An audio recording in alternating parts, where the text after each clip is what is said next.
ఉద్యమేన హి సిద్ధ్యంతి కార్యాణి న మనోరథై నహి సుప్తస్య సింహస్య ప్రవిశంతి ముఖే మృగా.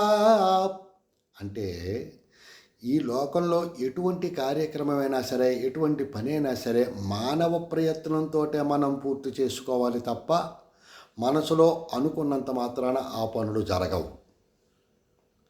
భగవంతుడు మనకి అన్ని సదుపాయాలు ఇచ్చాడు. God has provided food for every bird in the world but he won't put it in it's NEFT.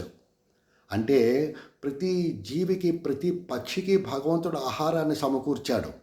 అంతేగాని ఆహారాన్ని పక్షి గూట్లో పెట్టడం. ఆ పక్షి అన్ని ప్రదేశాలకు తిరగాలి, ఎగురుకుంటూ వెళ్ళాలి, వెతకాలి, అక్కడో గింజ, అక్కడో మెతుకు, అక్కడో పురుగు ఏరుకోవాలి, కడుపు నింపుకోవాలి, తన జీవితాన్ని తను గడపాలి. అలాగే మానవుడు కూడా మనకిచ్చినటువంటి సదుపాయాలన్నీ కూడా భగవంతుడు మనకి ఏర్పాటు చేసినటువంటి ఈ సదుపాయాలన్నీ కూడా మన తెలివితోట అందిపుచ్చుకుని దాని ఫలితాన్ని మనం అనుభవించాలి తప్ప మనసులో అనుకుంటే మాత్రం నాకు ఇల్లు కావాలి, నాకు పొలం కావాలి అనుకుంటే అయిపోవు.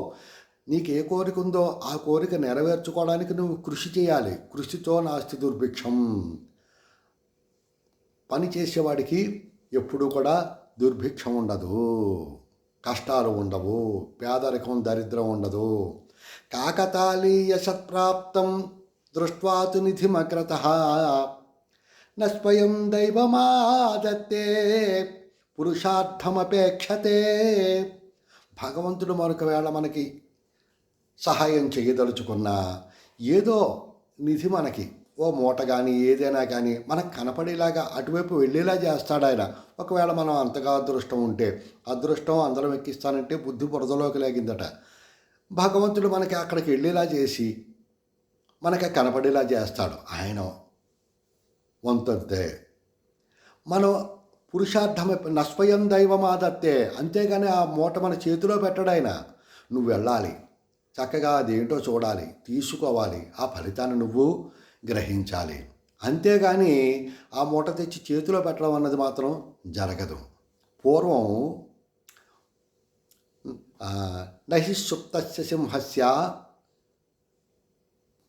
పడుకున్న సింహం దగ్గరికి ఏ జంతువు కూడా వెళ్ళి ఆహారం అవ్వదు. మా చిన్నప్పుడు కథ ఉండేది. అడవిలో కొన్ని మృగాలన్నీ కూడా ఒకనాడు మీటింగ్ పెట్టుకుని ఈ రాజుగారు, మన రాజుగారి సింహం కదా, ఇష్టం వచ్చినట్టు జంతువుల్ని చంపేస్తుంటే మన జనాభా తగ్గిపోతోంది, ఆయనకు కావలసింది ఒకే మృగం, కానీ కనిపించిన వల్ల కూడా చంపుకుంటూ పోతుంటే మనం జనాభా తగ్గిపోతోంది. అందువల్ల మనం ఏం చేయాలంటే ఆయనకి ఆహారం కింద రోజు మనం వంతులు వేసుకుందాం, ఒకళ్ళు వెళుతూ ఉందాం అని. సరే, అన్నీ కూడా వెళ్ళి సింహం దగ్గరికి వెళ్ళి ఇలాగా చెప్పుకున్నాయి. సరే అంది కూడా సింహం కూడా.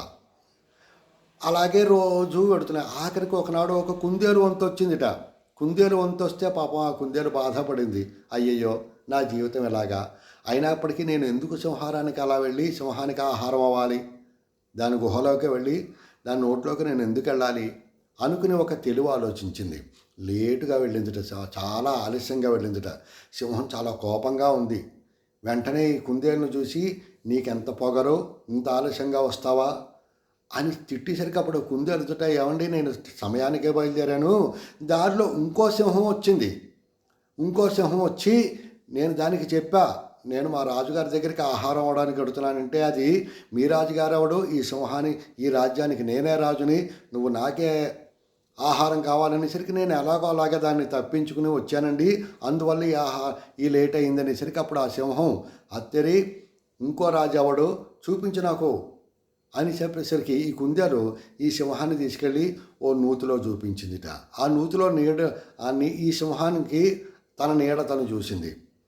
అది ఇంకో సింహం అనుకుని ఈ సింహము ఆ నూతిలో దూకేసింది, చచ్చిపోయింది. ఇది కథ. కానీ బయట ఎప్పుడూ కూడా పడుకున్న సింహం దగ్గరికి ఏ మృగము వెళ్ళదు, ఆహారం అవ్వదు. అలాగే మనిషికి కూడా ఏ పని అవదు తలుచుకున్నంత మాత్రాన, తను పని చేస్తే తప్ప. పూర్వం ఒక యువకుడు ఉండేవాడు. వాడు బద్ధకస్తుడు. అయితే వాడి మిత్రులందరూ కూడా పనిచేసేవారు, సంపాదించుకునేవారు, సుఖంగా ఉన్నారు, కొంతమందికి పిత్రార్జితాలు ఉన్నాయి, కొంతమందికి లేవు. ఈ యొక్క యువకుడు మాత్రం అసహనంతో ఉన్నాడు. వాడికి దైవం మీద కోపం వచ్చింది, దేవుడి మీద కోపం వచ్చింది. ఒకనాడు తపస్సు చేసి దేవుణ్ణి అడుగుదామని అడవిలోకి వెడుతున్నట్ట. ఒక ముని చూశాడు. ఈ యువకుడిని ఆపి, ఎందుకురా నాయనా నువ్వు ఈ అడవిలో పెడుతున్నావు అన్నాడు. అప్పుడు ఆ యువకుడు అన్నట్ట, ఏమంటే మా మిత్రులందరికీ కూడా అన్నీ ఇచ్చాడు భగవంతుడు, నాకే ఏమీ ఇవ్వలేదు, నేను భగవంతుడిని నిలదీయాలి, నేను అడగాలి అని పెడుతున్నానండి అన్నట్ట. అప్పుడు ఈ మునుడు గ్రహించాడు, ఓహో వీడికి తగిన బుద్ధి చెప్దామని చెప్పేసి, నాయనా ఆ మాత్రం దానికి నువ్వు భగవంతుడి దగ్గరికి ఎందుకు, నాకు చాలామంది శిష్యులు ఉన్నారు రాజులు, వాళ్ళ దగ్గరికి తీసుకెళ్ళి నీకు బోళ్ళంత ధనరాశులు ఇప్పిస్తాను, సంపద ఇప్పిస్తాను, అయితే నువ్వు ఒక చిన్న సహాయం చేయాలన్నాడు. ఏమిటన్నాడు ఈ యొక్క యువకుడు. ఇక్కడ పక్క రాజ్యంలో ఉన్నాడు, ఆ రాజుగారు కొడుక్కి కళ్ళు లేవు, నువ్వు నీ కళ్ళు 2 దానం ఇస్తే నీకు 1,00,00,000 రూపాయలు దానం ఇప్పిస్తానన్నట్ట. ఈ కుర్రాడు, ఆశ్చర్య నేనెందుకు ఇప్పిస్తాను, నా కళ్ళు 2 ఇస్తే నేనెందుకు ఇంకా అన్నాడు. ఇంకో రాజుగారు ఉన్నాడు, వాళ్ళ అబ్బాయి కిడ్నీలు పాడైపోయాయి, ఆ కిడ్నీలు నువ్వు ఇచ్చావనుకో ఇంకో 1,00,00,000 రూపాయలు ఇప్పిస్తా అన్నట్ట. అనేసరికి ఈ కుర్రాడు ఇవ్వలేదు. అలాగే ప్రతి అవయవానికి తలోంత డబ్బు ఆఫర్ చేసినప్పటికీ కూడా ఈ కుర్రాడు, ఈ యువకుడు ఇవ్వనండ మొదలెట్టాడు. అప్పుడు ఈ యొక్క ముని అన్నట్ట, చూసావా నాయనా, ఇప్పటికి కొన్ని 1,00,00,000 రూపాయలు నీకు ఇస్తానని చెప్పినా నీ యొక్క కళ్ళు కానీ, కిడ్నీలు కానీ, చేతులు కానీ, కాళ్ళు కానీ నువ్వు ఇవ్వనంటున్నావు. ఇంత విలువైన సంపద నీ దగ్గర ఉంది కదా, దీన్ని భగవంతుడు ఇచ్చినటువంటి ఈ సంపద అంతా కూడా ఇదే కదా, మరి నీకు తెలివి ఉంది, మాటలొచ్చు, కళ్ళున్నాయి, చెవులున్నాయి, వయసు ఉంది, భగవంతుడు ఇస్తేనే కదా ఇదంతా కూడా, ఇంతకంటే నీకు ఇంకేం ఇవ్వాలి భగవంతుడు, అవునా? చక్కగా నువ్వు ఉపయోగించుకుని, నీ తెలివి ఉపయోగించుకుని ఎక్కడైనా పనిచేసి నువ్వు సంపాదించుకుని నీ జీవనాన్ని కొనసాగించాలి, నీ ఆశలన్నీ కూడా నెరవేర్చుకోవాలి, అంతే తప్ప భగవంతుడి మీద కోపం అయితే అలాగా అని చెప్పేసరికి ఈ యువకుడు బుద్ధి తెచ్చుకుని తిరిగి ఇంటికి వెళ్ళి చక్కగా పని చేసుకుంటూ తన కళలన్నీ కూడా, తన ఆశయాలన్నీ కూడా నెరవేర్చుకున్నాడు. ఆ విధంగానే మానవ ప్రయత్నంతో ఉండాలి తప్ప ఏ కార్యక్రమం కూడా అనుకున్నంతలో జరిగిపోవు. మనసులో నమనోరథై, అనుకున్నంతలో కార్యక్రమాలు జరగవు అని ఈ శ్లోకానికి అర్థం అన్నమాట.